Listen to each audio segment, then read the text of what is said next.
Where is it? There it is. Okay. All right. Let me know when you're ready, and I'll just read it off to you. All right. Ready. Where to go? Sorry. Tiffany. Okay. 10, but yeah, you've gone Yeah. Q, which you already did. Venus and Charlie.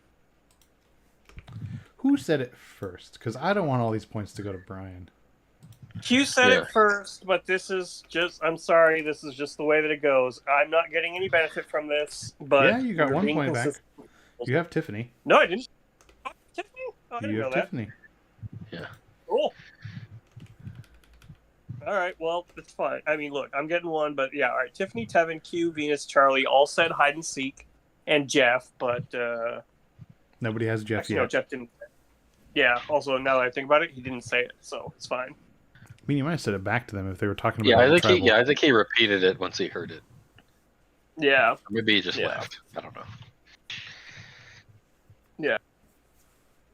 In any case, okay. Nobody has Jeff. Doesn't matter. Therefore, everyone has gotten multiple points, so that's good. And nobody has Jeff yet. Soon they shall. Yep. Next episode. Yeah. Well, I think it's safe to say. Yeah. I think it's safe to say I'm not going to be winning this season. You're not that far behind. Yeah, it's what you said last time, and then son of a bitch. Like literally, if I just lose, like if the next one is Q and then it's Maria, like I'm just out. Brian's probably out of it if he loses Venus because he's getting a lot of points from Venus. Yeah, she's getting votes every time. Yeah, every fucking tribal, she's getting you 2 or 3 more points. She's gonna be around forever because she is a goat. Is your mic Nick? Is your mic clear? I'm getting like some rustling noises or something, or blowing into it. I don't know. Oh no, that's Brian. Never mind. My fan, maybe. Let me. Yeah. Put it on medium. I kept hearing it when you were talking, Nick, so I thought it was you, but it's Brian. No, well, I'm going to talk now. Are you hearing it while I'm talking now? Nope. Now you're good. Okay. Well, I mean, I have my dehumidifier on, and do I have my... No, I don't have my... well, I can turn the dehumidifier off anyway. It's pretty dry right now. There we go. Okay.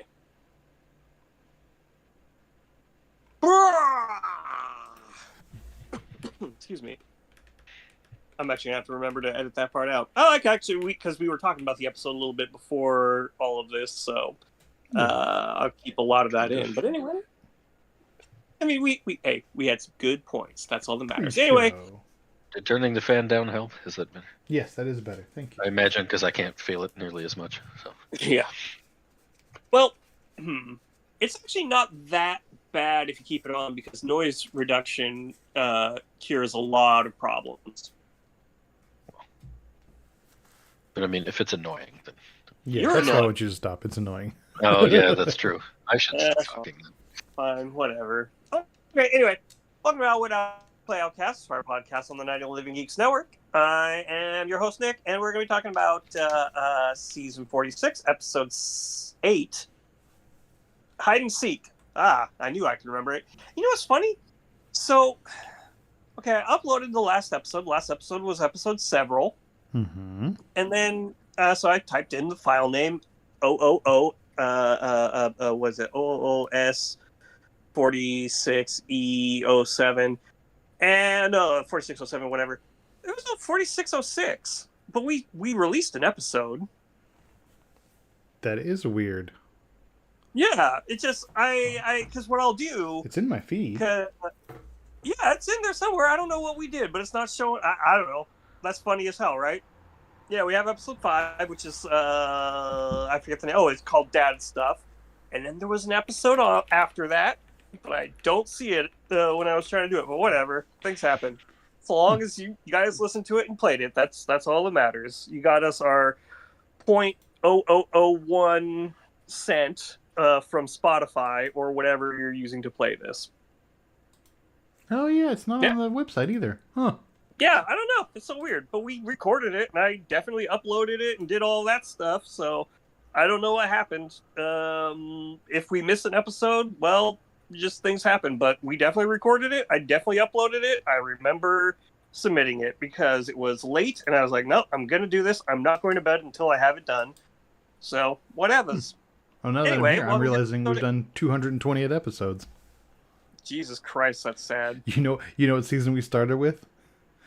I vaguely remember. It wasn't White Collar. It was the one before White Collar. Nope, it was White Collar, Blue Collar, No Collar.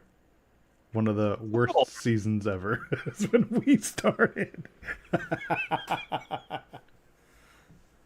Well, hey, these things, they happen. Yes. I think it's fine. Anyway, somebody read. Brian, you go. I did last week. Okay, where's I did it last week. You do it this week. Yeah. Right. Ben rebounds from Tim and bounces back by bonding, but Q's before losing his damn mind and inventing the Q skirt. He's annoyed that Tiffany and Kinsey are chatting with Ben instead of pumping him from the yeah, you heard me. Instead of pumping him for information before the other group returns. Yeah, that's what you wrote. I don't know what to tell you. Instead of pumping him for information. Oh, yeah. Anyway, go on. Where the fuck was that? Then they do return. Half the players take... You have great grammar. Then they do return. Half the players take credit for voting out Soda, and Q is further driven to madness that Svina survived. Q continues to melt down by thinking a game of hide and seek will reveal secrets. He and Venus draw extremely tenuous psychological profiles of their fellow players, and go figure, everyone messes up. Either they didn't hide well enough, or hid too well, or found Q. Yeah, obviously, you idiot. Yeah. Why would you be hidden? Like, you dumb bastard. Why did you fucking win at hide and seek? You're obviously the stupidest player ever, Hunter. Anyway. Ben and Hunter win the fun game. As soon as Charlie... It was just funny after my interjection. That was As soon as Charlie is inducted into the Secret Six, he correctly identifies how shaky it is, and Q starts exerting more and more control. He says his goal is to prevent keeping goats. Right? Where are your H's? Also, he doesn't want goats. Then they do return was supposed to be when they do return, and probably do was supposed to be italicized. Sorry, things happen. Yeah. But no, I lost where I was. He says his goal is to prevent keeping goats, but if he keeps allying with good players and voting him out for betraying him, all that will remain are goats. So maybe he's not that smart after all. Yeah, he's a nut job. Anyway, he's going to gun for Tiffany because she wants to get rid of someone he doesn't approve of. An immunity. Jeff offers rice if people sit out or sacrifice votes, but there are insufficient takers, and the challenge proceeds as normal. Whereby 5 players drop almost immediately. It comes down to Hunter and Charlie, with Hunter winning and then showing off by hanging from his, well, you wrote feet, but it hangs from his legs. But he slips a little and falls headfirst from the pole, breaking his neck and dying instantly. The rest of the episode uses advanced AI to create a virtual hunter to complete the season. Yeah, that makes sense. As predicted by Charlie, the Sinister Six implodes and splits between voting Tiffany with her idol and Tevin. Out of left field, Q tells everyone to vote for him so they can start playing the right way, whatever that means. The conversation is chaotic, a cancel goes live, but Tevin does not live through the dumbest tribal ever. I'm quite sure that was a bunch of bullshit that he was doing just so everybody could talk right then and he could tell them what to do. Oh, yeah. So I need to be clear. When I wrote, this is the dumbest tribal ever, I write that in a good way. Like, that's a very easy thing to come across as negative on. But I actually loved that everyone who, while they were voting, you had ample people going like, this is the dumbest tribal ever, or becoming human shrug emojis and just going like, whatever. Mm-hmm. Like, we've talked in the past about how one of my peeves is when it's a completely lopsided vote and they act like there's like oh, it could be this person or that person. It's like, no, it was so lopsided that there's no way it wasn't going to be that person, and you made fake drama. But this episode, they did a really good job of putting us in the shoes of these people who have just kind of like no idea what's happening. And so I didn't feel cheated at all when Tevin got voted out, 9 votes. So yeah, no, I thought it was cool. I liked it a lot. I still don't understand why you get upset when they make sure that the episode's interesting. Well, because that's the thing. It's fake interesting when they do that. What I would like to see, if it really is that obvious, like show that discussion, show the little bit of like, is it this person? Is it that person? Oh, maybe it's this person. But then also show that, you know what? We're not stupid. We're going to go for that person. It just feels, honestly, there are ways to make it dramatic, even if we already know who's going home. But like I said, this was not that case. This was very good and very interesting. But, I mean, that's the point, is you don't know. Yeah, no, in this case, we didn't know. That's the whole point of the secrecy. You not ever know. That's my point. Like, if it ends up being lopsided, but you don't know that going in, that's the whole point. Well, but then the thing is, the players know that it's going to be lopsided. They don't know. That's the point. They don't know. They don't know that somebody's not going to fuck them over, and it's going to, it's going to end up being tied. Especially because a lot of the time, usually it comes down to 1 or 2 people actually deciding who gets to go home, and they don't know until like right when they're about to vote which one they're going to do. No, even earlier this season, there was one where it was like, it will be this person or that person. Oh, I don't know, could be anyone. And then it was like 5 votes to 1. You know what I mean? It's like, that's not dramatic. Anyway, it doesn't really matter. The point is, this was cool and awesome. And this whole episode was really good. Like, okay, playing hide and seek was a lot of fun. Yeah, you're not like an FBI profiler. It doesn't mean what you think it means. And I really liked that it was Q's idea to make it like all, ooh, I'm so smart, look at me. But then Venus was also like, oh, I'm so smart, look at me. It's just like, oh my God. Yeah, that's those two for sure. Yeah.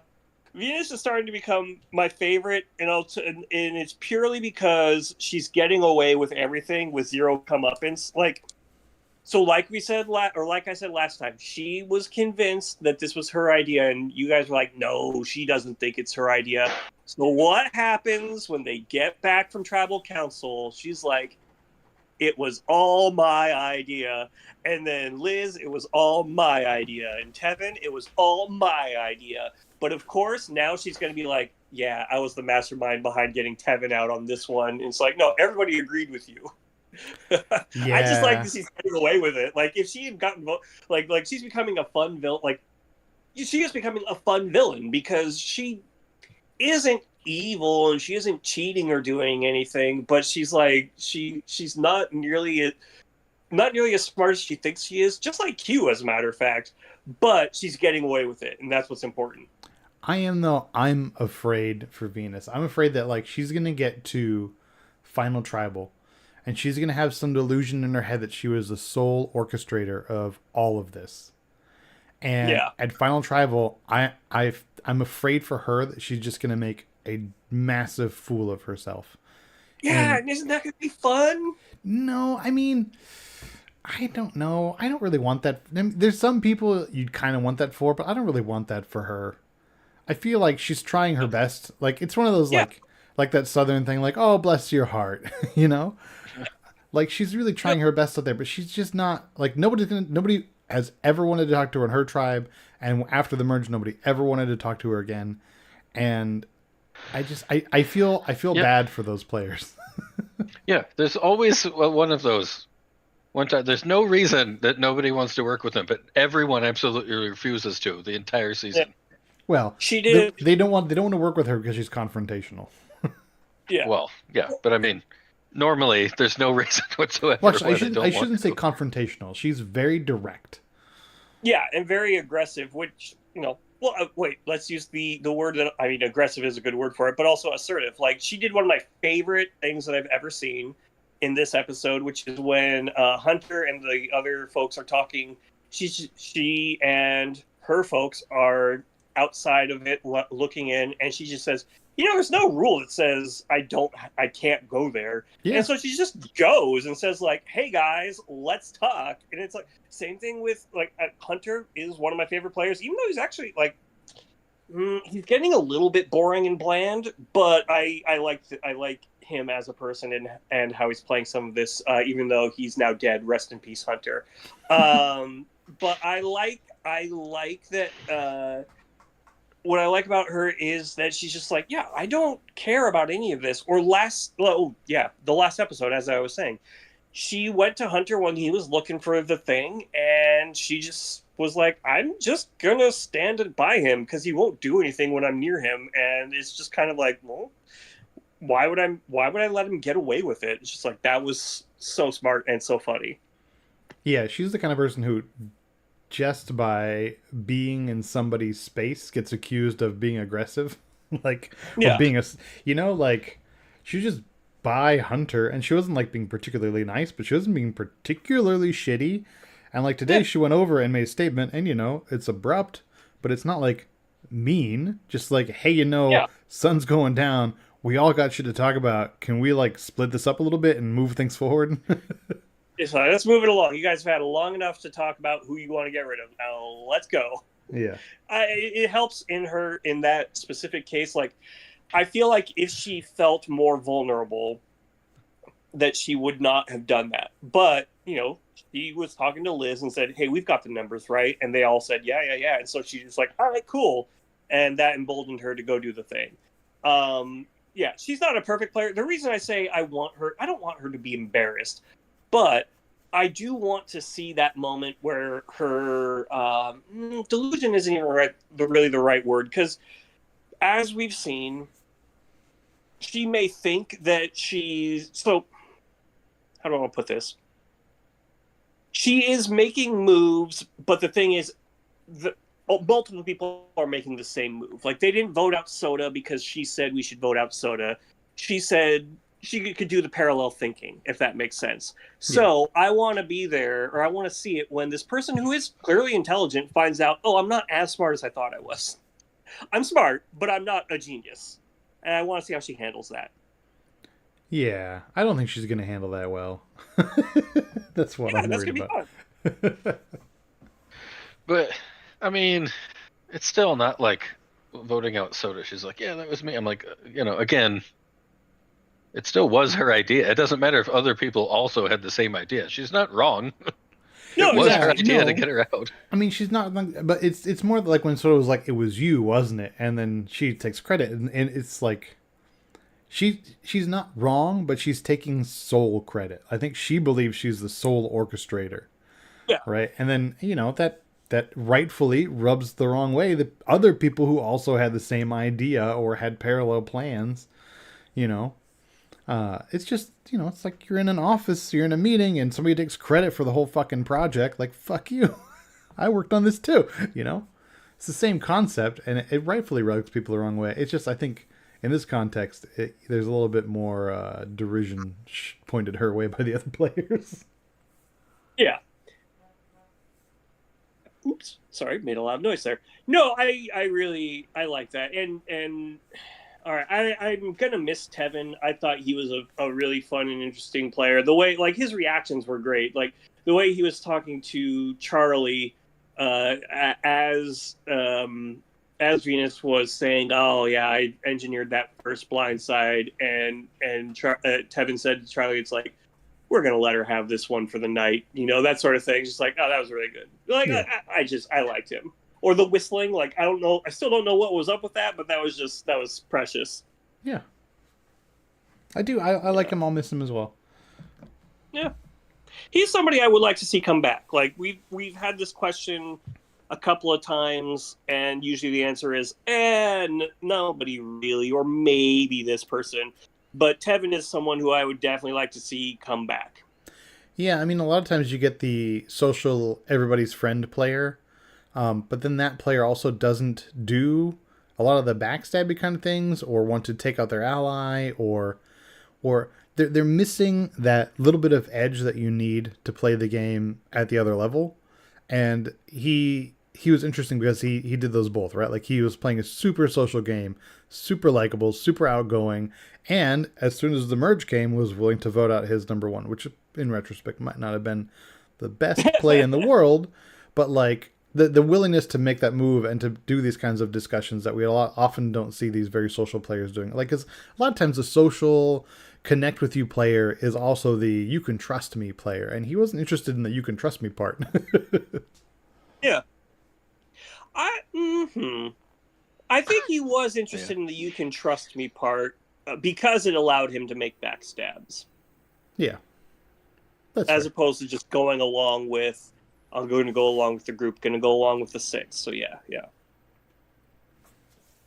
But of course, with the merge, the first two people voted out with the merge are members of the six, except Soto was between them. So never mind. Yeah. Yeah. I mean, the six is just a joke. It's just a cover for the list of people that Q wants to control. That's all the six is. Yeah. Like, okay. So I talked about the Devil's Plan earlier in this season when we were talking. That is still a really cool show. But what I will say is, I think that Q. I actually don't think. I have a lot of complicated thoughts about Q. I think he really did want to try and play the game in a different way and take six people who actually deserve to be the end to the end. I don't think he was actually giving up in this episode.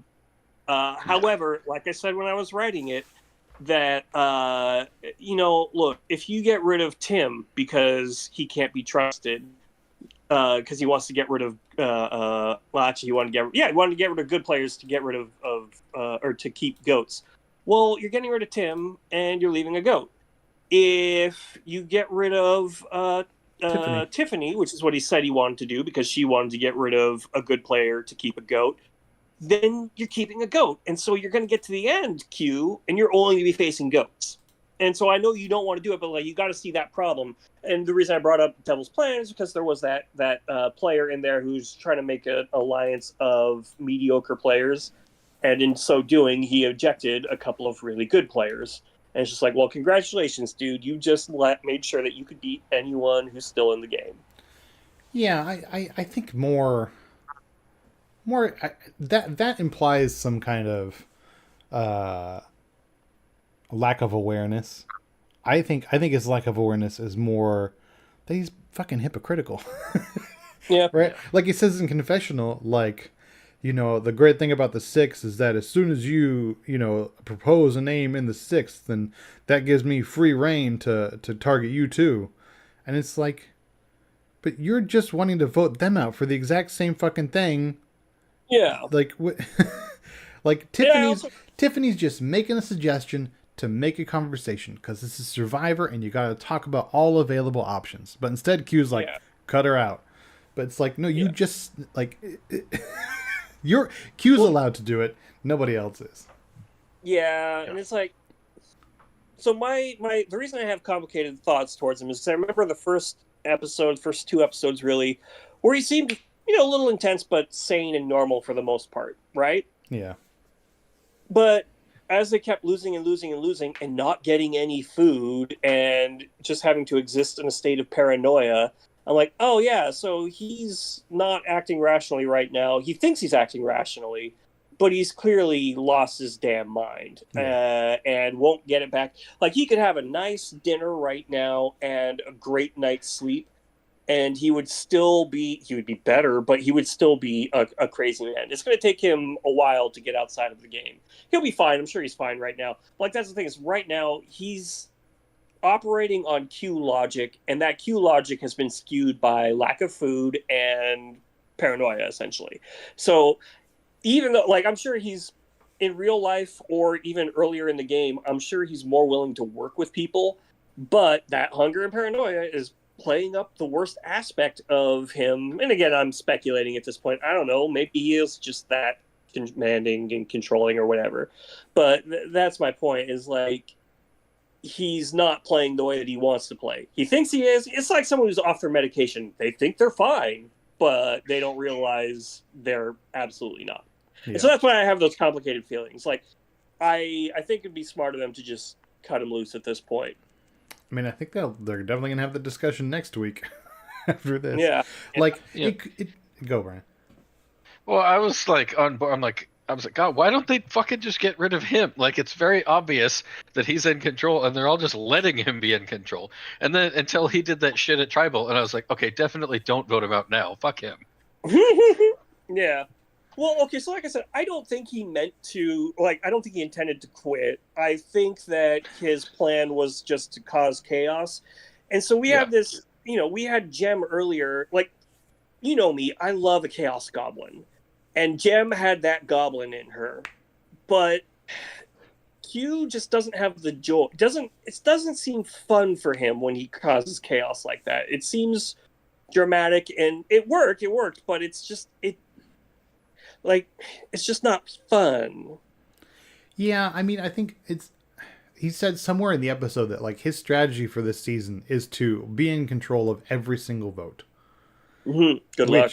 Yeah, it's damn near impossible. And so I think he gets to Final Tribal today, and he realizes he's maybe feeling 60% in control, and that's not enough for him. So I think he pulls this to make it look like chaos and feel like chaos for all the people there. The vote ends up going the way he wanted it anyway. And then now in Final Tribal, he can say, that tribal council, I did that on purpose to create the sense of chaos. And I did it. I even said that from a point of strength, knowing that even saying vote me out, you wouldn't have voted me out. Right? Yeah. The problem is, he now sort of has to say that before Final Tribal, or he has to bring Tiff and Kenzie. Because I feel like if Tiff and Kenzie go to Ponderosa, they're going to say, oh yeah, Q tried to pull that shit on Yanu with Bhanu there. There was like, we lost a challenge or two, and he was like trying to play the martyr, like, oh no, everybody vote me out. They're going to make it seem and feel, the jury is going to perceive, not from Q's point of view that was intentional, but that like Q genuinely was just trying to be the stupid fucking martyr again, that he was trying to be earlier in the season. And so he has to control that narrative before they get there. Before, like, if he's going to get rid of Tiffany and Kenzie, he has to control the narrative about this tribal before they get voted off. And that's going to be real tricky to do and stay in the game. Yeah. What did you guys think about the Q skirt? Would you wear one? Fuck no. It's just a fucking hoodie. Turn around. No, it's stupid. Obviously he's not going to make Q skirts, but I thought that was adorable. And then the way he was telling Jeff, someone's not getting a free Q skirt. Yeah, it was funny, but just get a fanny pack. Yeah. I'm pretty sure he was serious, though. I don't think he fucking understands how ridiculous it is. He understands it today. No. Like, everyone else thought it was a joke. He was fucking serious. Look, there on the island out of food, he might have thought it. He probably did it to be silly and was putting on an act, but in the back of his mind would have been thinking like, "Oh shit, maybe this really is an awesome idea," No, but no. back in real life, that background thought's gonna go away. Only Ethan is allowed to come up with weird products and sell them. I tried to order one of those cereal bowls and I couldn't. Good old Ethan. Yeah. But man, that batshit crazy shit he was talking about, the best part is Venus started doing it too. Based on how they're hiding, tells you how they're gonna do in the game. Yeah. I'm like, gee, what? Did he just get possessed by Coach? What the fuck just happened? Yeah. That's why. Okay. That's why I'm pretty certain he's not going to win. He might get to the end. I just don't think he's going to win because it's the attitude of there is no right answer. There was I forget what it was that he did, but there was an issue that was like this earlier in this season where he said whatever answer somebody picked, he would have been like, oh, that was the wrong answer. Because you look at it, Ben and Hunter, they hid too well, so they made a mistake. They hid too well. The people who got out early, they made a mistake. They didn't hide very well at all. They didn't even try. When Liz found him, he was like, she went further into the jungle than anyone's ever gone before. That means she's in it to win it, and that was her mistake. And it's like, what's the right answer? What would you have like if I don't know. You get what I'm saying, where it's like there has to be a win case in here, right? Like, oh wow, she found me. Good for her. That means she's a good player. I'm gonna have to vote her out for that. But it's just like, that's the thing. That's not a mistake. That's playing the game. And so that's why I'm like, you can't just come up with reasons why you're better than everyone.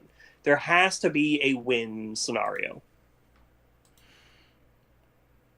No, there doesn't. Not when you're crazy. Not when you're crazy, or out of food for 2 weeks, or not sleeping, or all those together. Well, like that shit where he's getting pissed at people for not quitting the challenge. I'm like, Actually, that part I get. Like if you guys, okay, we only need to have 4 of us drop out. He was willing to drop out. Liz was willing to drop out, and sure enough, they were the first ones out. It only needed 2 more people to say, you know what, I'm not going to make it to like 30 seconds or whatever. I'll drop out. Like Charlie was kind of maybe willing to do it, and he actually ended up going to the distance, and then he tried to bargain with Jeff. Like he clearly didn't expect anything, but he's just like, all right, well, worth a shot. Give us, what do you give us? 2 bags of rice. Like, good for you. Yeah, but I mean, it's not like it's a normal thing people do. Like when they're just walking around, I'm just gonna hug a pole for as long as I can. You don't know how well you're gonna do at it.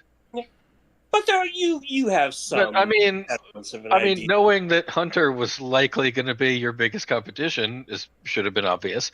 But, or Venus, for that matter, because she doesn't weigh anything. Yeah, those are the ones that tend to do really well.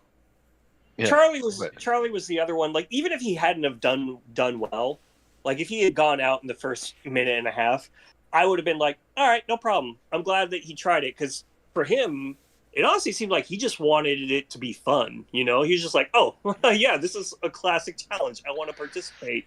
Yeah, but it was just more of fucking Q being like, you didn't do exactly what I wanted you to do, so you're wrong. Yeah, that was the thing. Like, Q was like shaking his head after every single person who dropped down the pole in the first 10 minutes. Like, even if they had hung on for a little while, he was like, God, or sitting there and hanging his head low and and I think it was a confessional, he said something like, this isn't, you're out here to play the game, you're not out here to blah blah blah. Like, but some of them, even the people who are there for competitors, not the tourism, like Liz, like, it's all like, you're there. It's like the people who go on vacation, and no, the point of vacation is to relax, so you should stay in your hotel all day and do nothing, right? And the other people who are like, I'm on vacation. I don't want to just sit here and do fucking nothing all day. I want to go and experience this cool place that I went to. Right? And the thing is, both of those points are totally valid. Oh, yeah. And it's the same thing here. Like, if they want to go and experience the thing because they're there and they're doing it, like, fuck yeah, that's a perfectly valid reason to not want to take the rice. And, like, if you feel like, I don't have a shot and I'm here to compete and I need to eat, that's a perfectly valid choice. To just to so much look down on them. I get what you're saying. However, there's really only one person out in the game to be a tourist, right? Yeah. And that's Liz. And she was willing to sacrifice for the rice. That's what I mean. She's not really sacrificing anything because she's not really playing. Yeah. she's kind of hanging out. Well, she had a great reason for it, too. I mean, it's like, I can't eat half the stuff out here, and I haven't pooped yet. Yeah. And I was like, I don't need to know that. Also, that's really dangerous. You should get that checked out. What day is it now? Yeah, but that's what...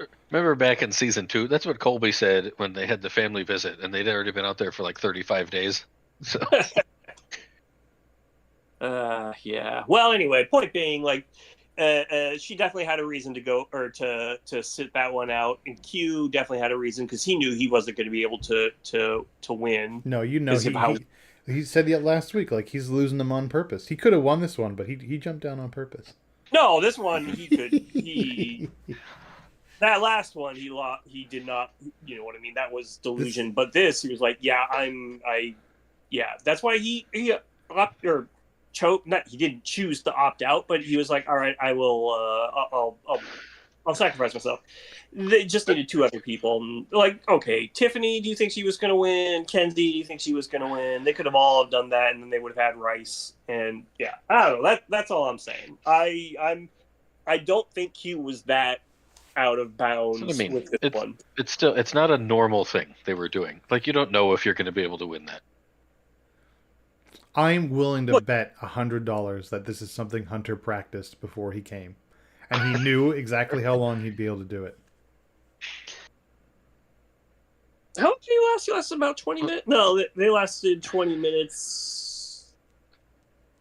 And he said it was, well, they didn't really say, but it was longer than 17 minutes. That's all you know. Yeah. They weren't the worst. And I mentioned it in the show notes for the previous episode. I was like, let's just hope they let Zelensky die. But sure enough, they brought him up again. Yep. Next season's going to be episode or season 47.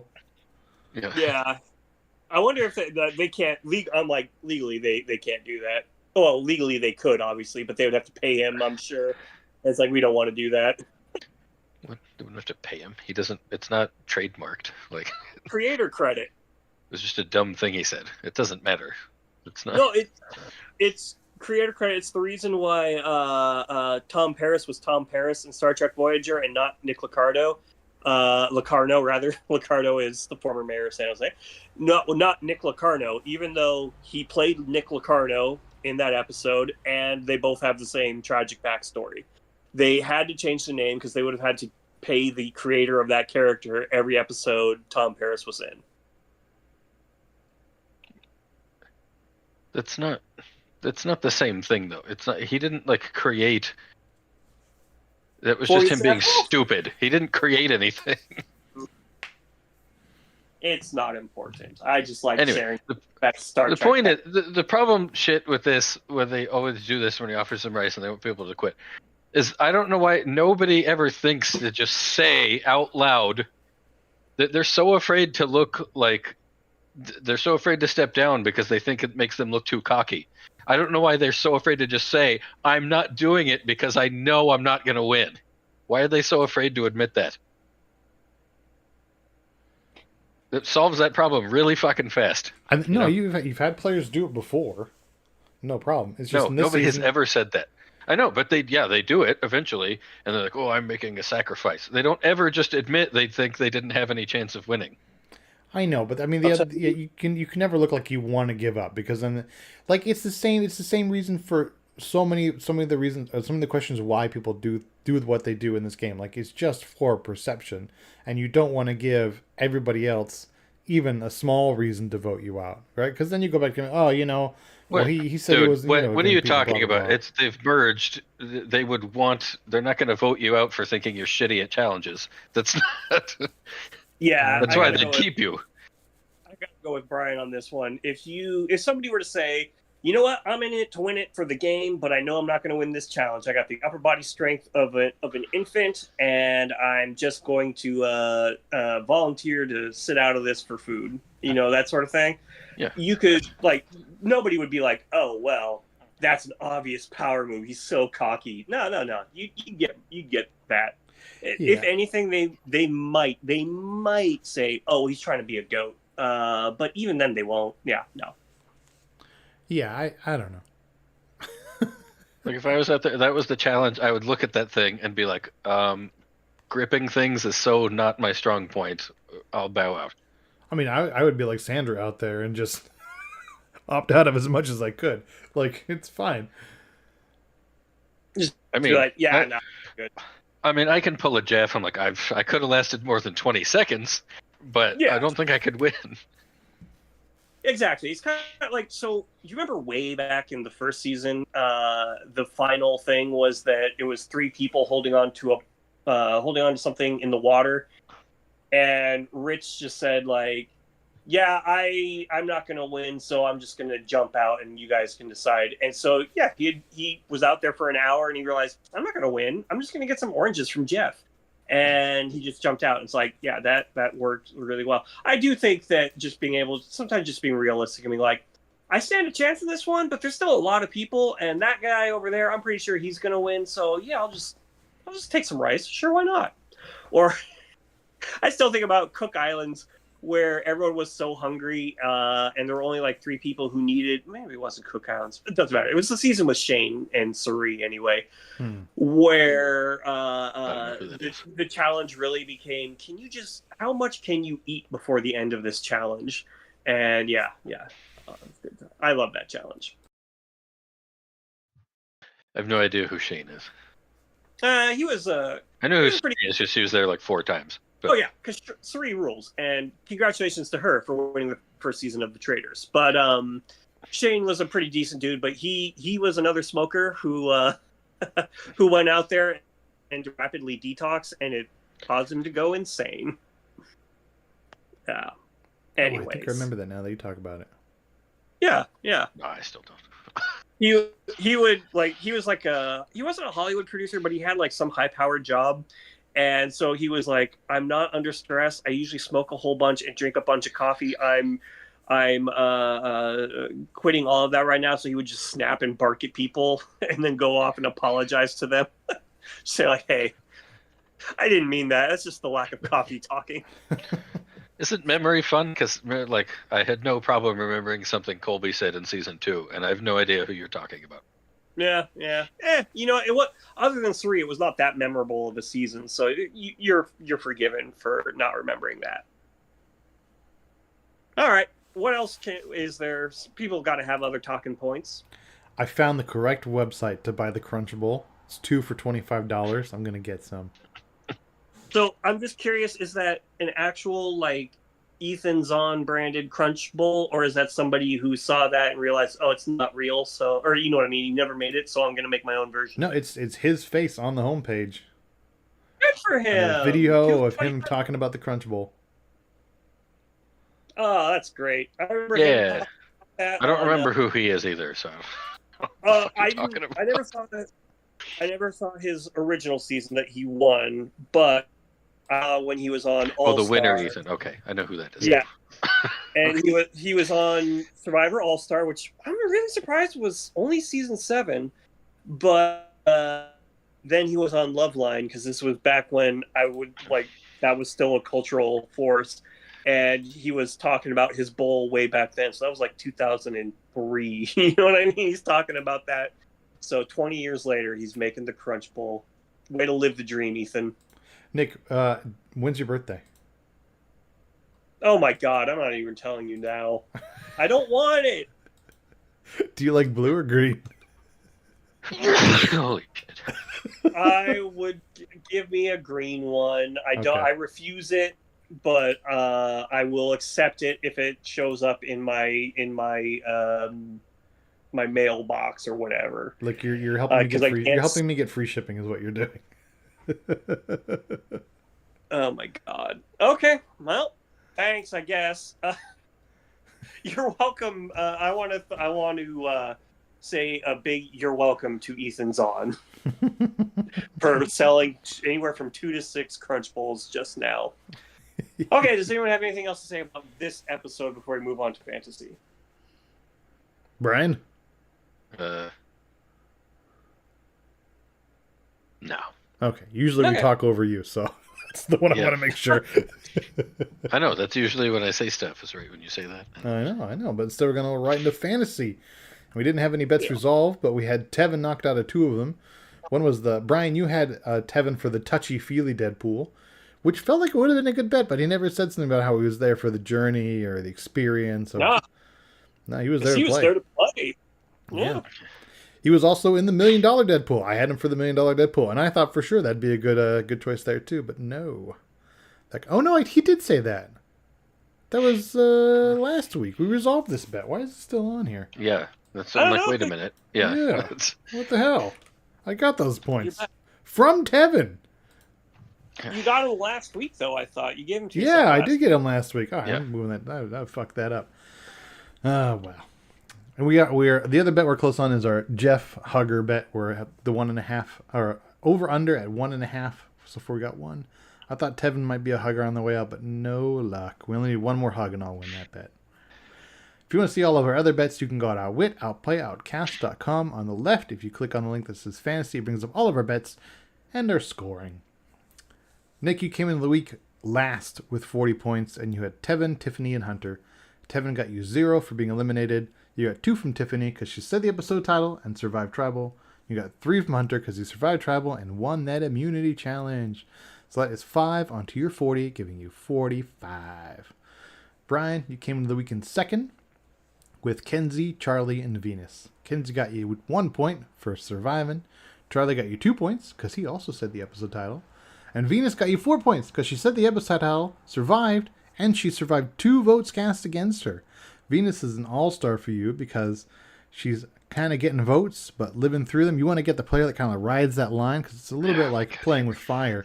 And in this game, fire represents your life, so it's more points. So you got 4 from Venus, 2 from Charlie, 1 from Kenzie.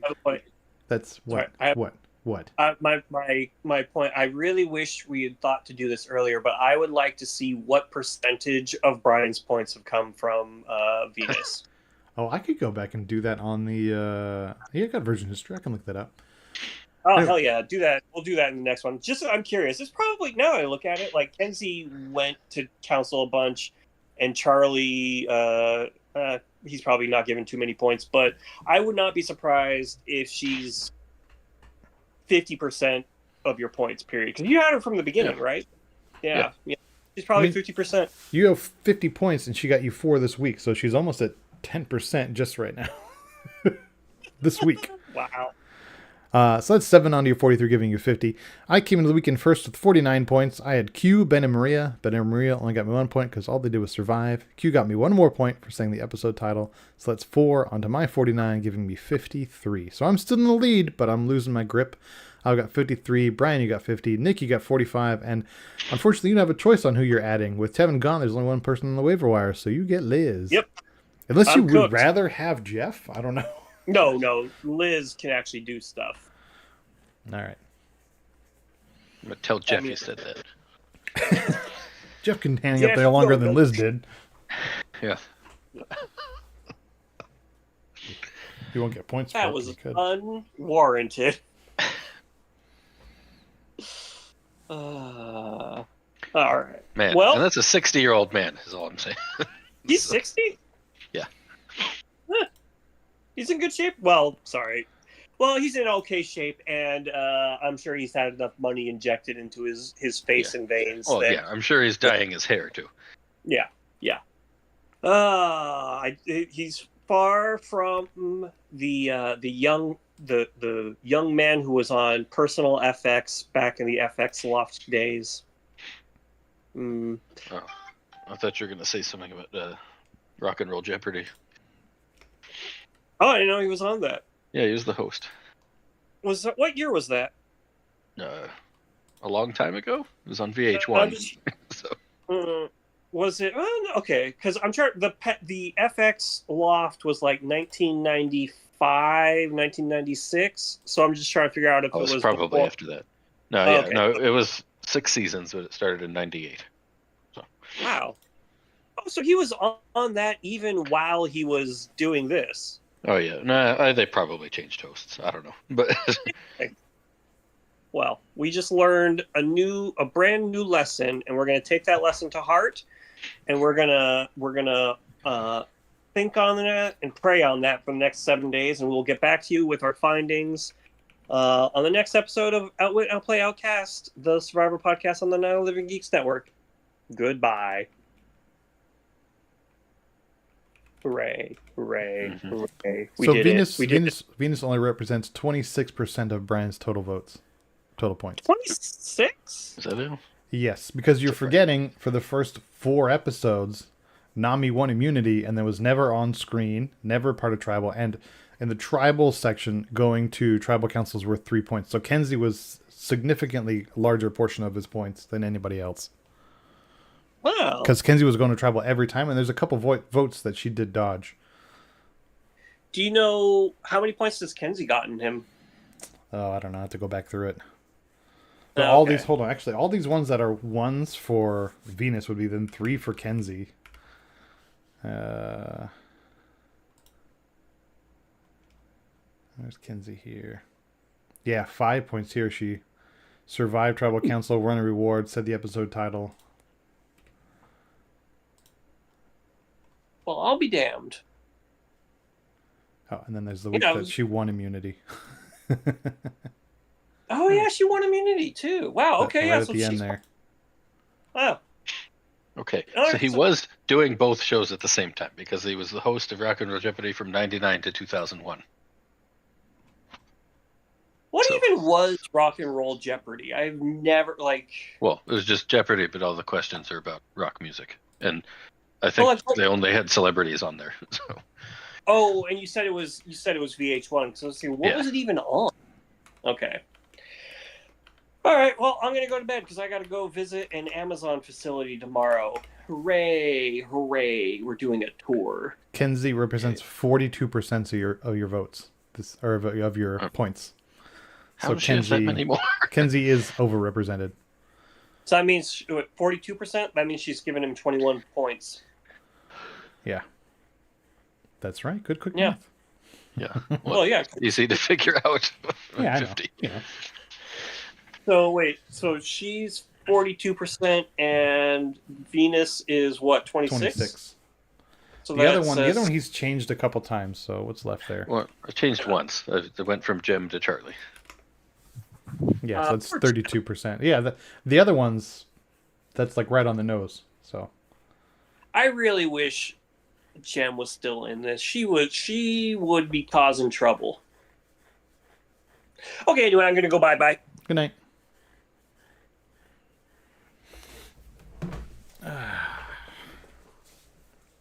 Yep, bye.